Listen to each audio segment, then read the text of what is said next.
के नाम के आगे जो विज्ञानी शब्द लगा है, ये तरह तरह की नई खोज करते रहते हैं। बहुत बड़े वैज्ञानिक हैं जिन्होंने ब्रह्मा जी से रुष्ट होकर एक नई सृष्टि बनाई जिसका जरायुज नाम था।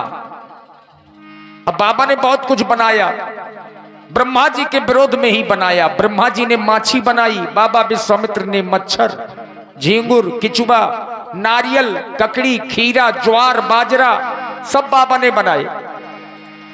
आज बाबा ने प्रथम में भोजन किया। हमारे आचार्य कहते हैं महापुरुषों के भोजन का जो समय है, हम आप सबको भोजन कितने समय करना चाहिए? तो आचार्य कहते हैं और आयुर्वेद कहता है कि प्रत्येक व्यक्ति को भोजन सूर्यास्त के पहले ही कर लेना चाहिए। यह भोजन करने का सबसे सर्वोत्तम समय माना गया है। भगवान सूर्य अस्त ना हो पाए उसके पहले ही प्रत्येक व्यक्ति को भोजन कर लेना चाहिए। यह भोजन करने का सबसे सर्वोत्तम समय है। और जो लोग सूर्यास्त के बाद भोजन करते हैं तो तरह तरह के उदर में रोग बने रहते हैं, लेकिन जो सूर्यास्त के पहले भोजन कर लेते हैं वो जल्दी से पेट के रोगी नहीं होते। आज बाबा ने भोजन किया। अब भोजन के बाद राम जी लक्ष्मण जी को आदेश दिया कि जाओ संध्या वंदन करो।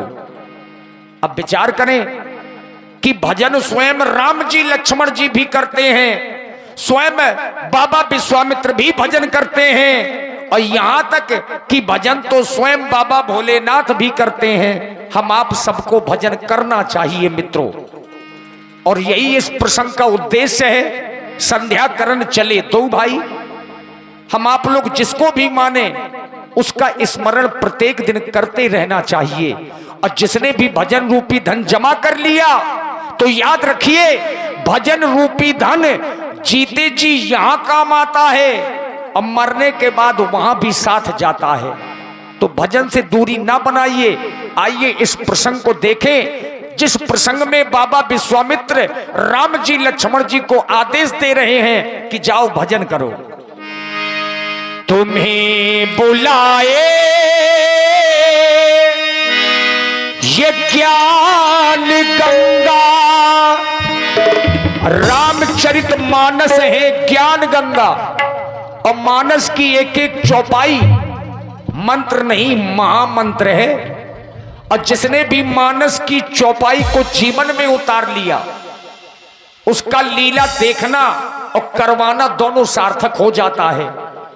इतना भव्य आयोजन आप लोगों ने आयोजित किया है, और राम जी की लीला को देख करके अगर 2, 4, 10 लोग भी अपने अंदर जीवन में बदलाव ना कर पाए तो लीला करवाने और देखने का क्या मतलब? लीला देखना चाहिए और जीवन में उतारने का प्रयास करना चाहिए। हम आप लोग इसीलिए इतना रुपए पैसा खर्च करते हैं, ऐसे आयोजन करवाते हैं ताकि हमारे अपने छोटे छोटे बच्चे श्री राम लक्ष्मण जी और सीता जी जैसे बने, उनमें ऐसे संस्कार पड़े। तुम्हें बुलाए ये ज्ञान गंगा, ना कैसी गंगा कहीं मिलेगी, ये तेरा जीवन ये तेरी भक्ति, ना ऐसी मुक्ति कहीं मिलेगी। दरबार तेरे जो आते हैं मन की मुराद पाते हैं, दरबार तेरे जो आते हैं मन की मुराद पाते हैं। फिर कैसी तेरी है गंगा ये तेरी है, आजा दे माही अब आ भी जाओ, आ भी जाओ, ओ आ भी जाओ। राम सिया राम जय जय राम।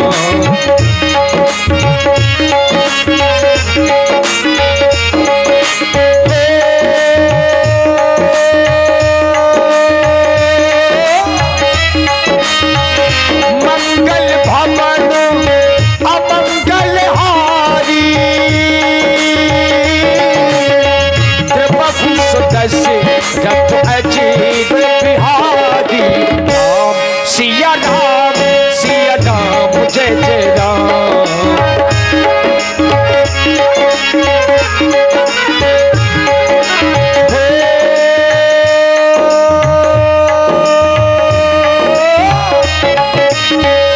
करी भोजन मुनि वर विज्ञानी, लगी पवन कछु कथा पुरानी। राम सिया राम जय जय राम।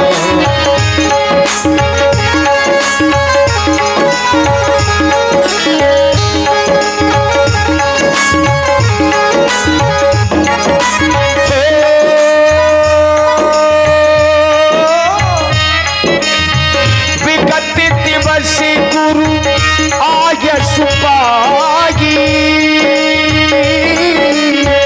संध्या करनो चले भाई। राम सिया राम जय जय राम। राम सिया राम जय जय राम। राम सिया राम जय जय राम।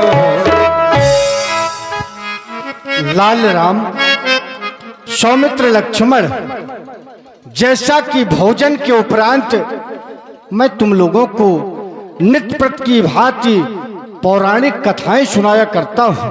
और आप हैं श्री शिवराज सिंह जी राजपूत, ग्राम धगुआ अतरौली से। श्री शिवराज सिंह राजपूत जी ग्राम धगुआ से 101 पुष्प मुद्राएं आपकी ओर से साधुवाद। पौराणिक कथाएं सुनाने का जो क्रम है वो केवल मेरा ही नहीं, यह तुम्हारे पिता महाराज दशरथ का भी है। तो सर्वप्रथम हमें यह ज्ञात होना चाहिए कि पुराण किसे कहते हैं।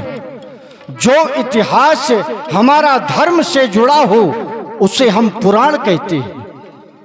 तो लाल, जैसा कि एक बार की बात है, देवलोक पर सभी समाज जुड़ी हुई थी। देवी देवताओं सप्त ऋषि वहां पर बैठे हुए थे और वहां पर उस समय देवलोक में सामवेद का गायन हो रहा था। जिस समय वहां पर बैठे दुर्वासा ऋषि की बारी आई गायन की, तो जैसे ही उन्होंने कुछ गायन शुरू ही किया तो उनके दांत का अग्रभाग टूटकर के पृथ्वी में गिर पड़ा।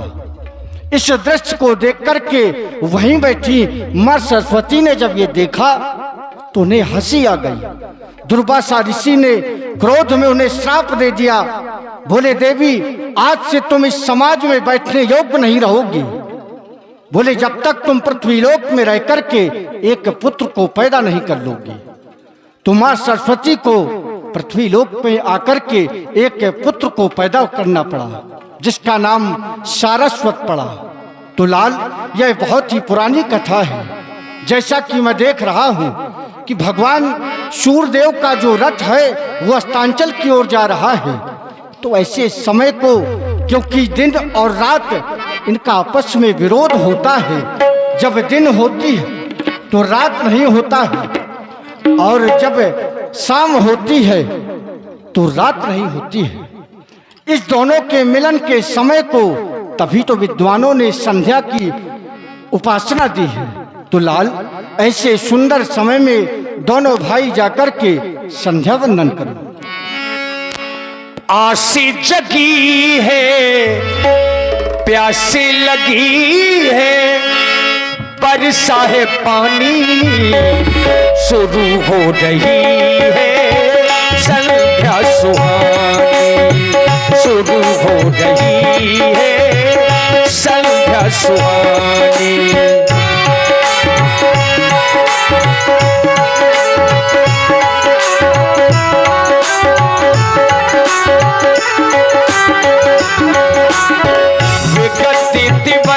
गुरु आयस पाई, संध्या करनो चले दो भाई।